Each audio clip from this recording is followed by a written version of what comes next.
مرحبا، كيفكن؟ شو أخباركن؟ رجعت لكم اليوم بوصفة ولا أروع من هيك. أصابع السمسم أو السمسمية للكيتو دايت، مقرمشة وطيبة وسهلة ولذيذة. اسمعوا، شايفين ما أحلاها؟ رح تعجبكن كتير كتير. بحتاج لكوبين مقاس من السمسم المحمص، أنا جبت هذا النوع محمص خالص من الروزمان.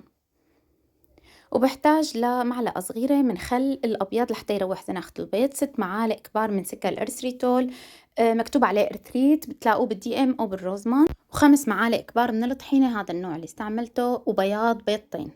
أول شي بضيف بياض البيض وبحط عليه الخل لحتى يروح الزنخ، وبضيف عليه كمان السكر. بخلط مكونات مع بعضها لحتى يدوب عندي السكر تماما.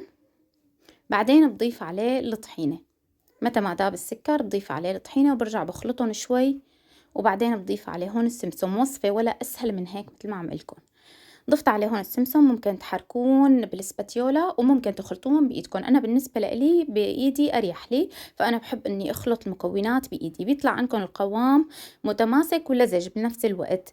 بس لا تقلقوا، رح تمسك مع بعضها وتطلع ولا أروع. بحط الكمية على ورق الزبدة، بحاول إني شكلها بشكل مستطيل مربع لحتى إذا فردتها بالشوبك يعني يطلع شكلها متجانس شوي. بعدين برجع بحط عليها ورقة زبدة وبفردها.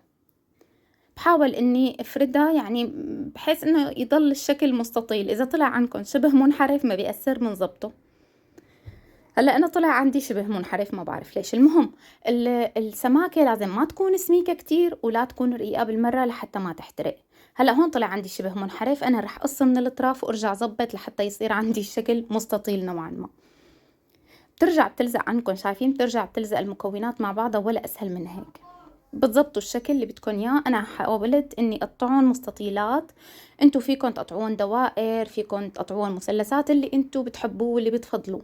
قطعتها قبل ما ادخلها على الفرن. الفرن شغال من فوق ومن تحت على درجة حرارة 180. هلا بحطها على الرف يلي قبل الارضية بشوي بهذا الشكل.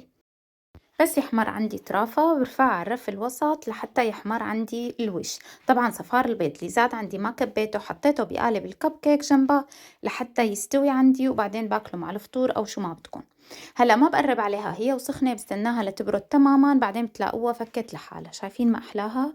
وصفة جدا جدا جدا سهلة ورائعة، ورح تعجبكم بإذن الله تعالى.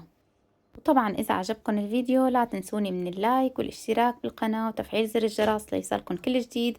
بحبكم كتير وبشوفكم بالوصفة الصحية اللي بعدها. باي باي.